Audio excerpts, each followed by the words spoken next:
ya kuomba yeye msamaha Wema. Umeona hilo vizuri. Kwa ndio maana yule demu anaona kama huyu anani snitch. Na ndio maana watu wengi wanasema kwamba huyu anamtumia. Sasa Lulu alichokiharibu, Lulu mshikaji wake si Wema. Umeona magomvi ya Wema na Whozu. Wewe utakiwa kuwa upande wa Whozu. Wewe unatakiwa kuwa upande wa Wema Sepetu. Hapo tu na nimemwambia mwenyewe Lulu. Umeona? Wewe utakuwa kwa upande wa mshikaji wako. Sio Whozu tena sasa hivi. Hivyo. Iko tu lakini si unajua wale dakika 2 mbele usiwaingilie. Wema na Lulu kesho unaona pamoja. Watapatanishwa ile family ile kabisa. Sasa upande wa familia upoje? Kwa sababu mara ya mwisho mama Wema alikataa kabisa uhusiano la Whozu na Wema Sepetu.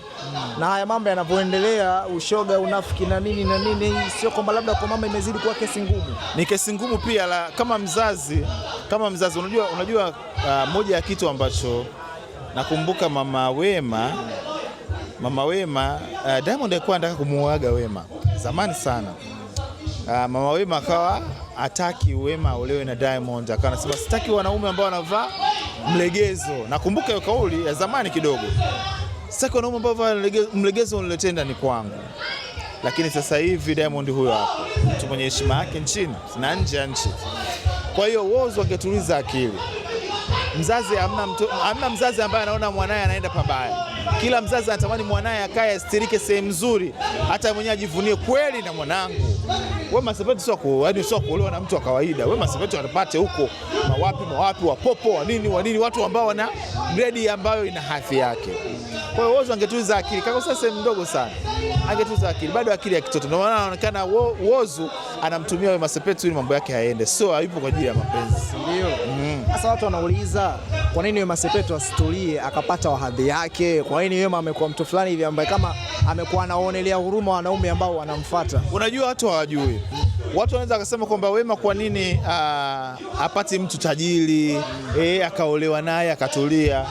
Matajiri bro wanasumbua katika mapenzi nao. Wanatumia pesa zao kama fimbo kuwachapa wadada zetu. Ndio maana dada zetu sio kwamba hawatongozwi. Wanatongozwa vizuri tu, lakini bro, hizi ndoa za watu matajiri ndani. Yaani Mungu angeweza kupasua ule ukuta kidogo, uchungulie maisha wanaoishi dada zetu kwa hao matajiri. We bro. Allah. Ndio maana bora uanze na mtu alifu kwa ujiti. Na ukianza na mtu alifu kwa ujiti pia, akifanikiwa kwa mbele mkifanikiwa, anakubwaga. Mateso yapo pale pale. Kwa hiyo hakuna afadhali. Fuata moyo wako unapenda. Wema itakuwa katendwa sana na matajiri. Sana. Wema kukataa ndoa kwa Mo. Wewe ujiulize mara nne. Hapo jambo uliongea mimi nikajua kama ulitania Juma.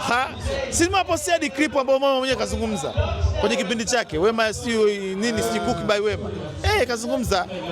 Wema ilikuwa serious kabisa. Mpango miji. Huku kuna Nasibu, huku kuna Mo, huku kuna yule Waikulu alikuwa anaitwa nani? CK kitu kama hiko. Wote Wema. Bro, Nasibu anapeleka Morano. CK anaita BMW. Kisha kuto yake na Wema anapewa Range Rover new model. Mwamba anatumia pesa. Wema anakuolewa mke wa pili, Wema kachomoa. Tunakaa na Wema sitting room pale akachube Wema. Kile kibunda cha dola kile kipo kama hivi, kishingapi? Kile kibunda kile. Wema kutoa hivi. Sisi katulipia sana makodi haya. Mimi dola nimeanza kuiona kwa Wema Sepetu. Akia Mungu nakwambia. Kile chef ya hela ile akabonyeza chumbani kwa Wema. Wema anaambia hivi, Wema anadaiwa kodi. Wema anatoa dola 300. Sikuamini. Niliona kama si malaika Jibril kashuka. Hii hapa Juma ndio kalipe hii hapa. Hata umdanganye tu Wema anakupa. Yaani Wema ndo roho yake iko hivyo, hapendi mtu usononeke. Wema anaingia saluni pale Kinondoni pale American Chips. Kuna saluni moja ya Dada D. Diana, Dada D, American Nails kwa naitwa. Hiyo saluni ndio maarufu, mastaa wote walikuwa wanakutana pale wanawake. Saluni ya kike. Bro, Wema akipiga simu. Kwanza Wema kwa unatembea na watu kama gang. Yaani gang.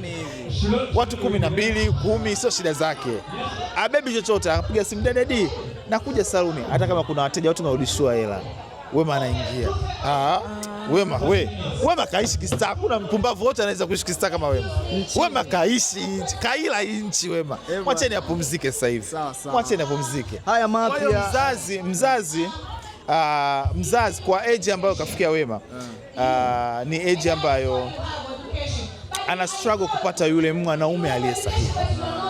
Watu wengi wanaenda kwa Wema sio kwa ajili ya mapenzi, wanaenda kwa ajili ya mambo yao watu yafanikiwe. Umeelewa vizuri? Kwa hiyo msimuone Wema moja, Wema mbili, Wema tatu, no. Atapata mwanaume Wema mtu kuja kumuona tena nchini. Wema atapumzika, mtamtafuta kwa Google, kwa torch, atabadilika, hamtokuja kuamini Wema yule. Wapo waliobadilika bwana. Kwani Hamisa alikuwa vile? Mbona katulia? Kwa nini Wema asibadilike? Atabadilika. Mimi nina imani hiyo. Muda tu. Wolper kaibua mapya yeye na mume Rich Mitindo kwa alivyozungumza kwenye ile podcast yao ya A-List. Wale walivyosema kwamba ana mume sawa, ila anatafuta mwanamume mwingine awe kama backup fulani hivi. Tena hata wakilala baridi tu. Unajua ndio narudia tena. Umeona hizi ndoa zina vitu vingi sana. Rich ni mwanaume ambaye anajali familia yake. Rich ni mwanaume ambaye anapenda watoto wake sana. Hilo halina ubishi, watu wa karibu tunajua. Rich ana mapenzi na familia yake sana. Kuna sehemu ndogo sana anakosea. Uwezi, hata kama unafanya biashara kiasi gani, bro, uwezi kwenda kukaa nje ya nchi eti miaka 3, miaka 4, unakaa unaenjoy, una relax, afu unaposti unaposti, ndio sawa, unaposti biashara, unaposti nini. Mke wako mahitaji yake yanatimizwa na nani bro? Utasaidiwa tu.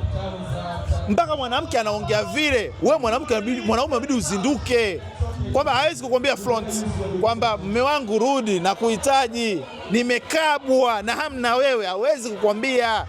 Umeona? Wewe mwanaume jiongeze bwana. Tiketi shingapi? Si unapata pesa?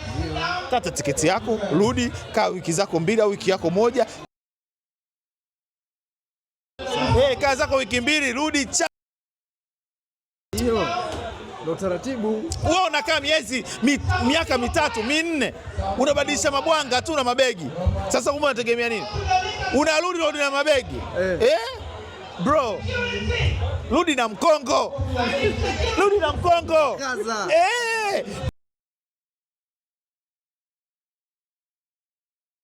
Anakufuata wewe China, anakumbuka show zako. Hayo ndio mapenzi. Hakuna ubize kwenye mapenzi. Kuna muda kutafuta hela na kuna muda mke anataka haki yake ya ndoa. Ndio maana ya mke. Sasa kujifanya busy unatafuta sana hela. Bro, hela itengenezi ndoa.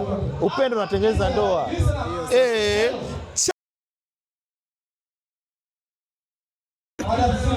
Ichoke. Bro, kuna mtu mmoja sikipenda kumtaja jina. Kuna mcheza mpira huyo. Huyo mcheza mpira kaoa, mkubwa sana Tanzania. Akija likizo, akiondoka lazima muachie mke wake na mimba. Yaani ana watoto hivi. Bana. Hivi. Ana wivu huyo. Hivi watoto zake wako hivi. Ana watoto hivi hawa 4. Watoto zake wako hivi, wanafuata. Mwaka wanapishana. Sikutani? Bana. Anakuwa kwa sababu wewe akishakuacha na ujauzito sasa hivi, utakaa mpaka umalize kulea, yeye kule ligi ishaisha, akirudi hapa na kupiga nyingine. Ndio hivyo, huyo ndio mwanaume. Wanawake wenyewe hawana mikole, ndio kama hivyo. Mtu anajisikia tu, siwashukuru hata Wolper. Anakuambia kitu uzima ujiongeze. Siku unarudi na kuta njembe ipo ndani na hudumia watoto wako. Unafanya nini? Ufanye chochote. Shauri yako. Si ndio? Hii sasa hivi Kajala na Konde vipi? Penzi la ujipe Kajala na Konde hii. Tunaona ndoa. Ili penzi nalo hili jamani. Na nikikumbuka Juma Lokole hadi ulienda ile ukavunja na mabango. Penzi nilivunja na mabango. Penzi nilikuja mimi nakwambia hadi Zanzibar kule nikaenda kuwapatanisha.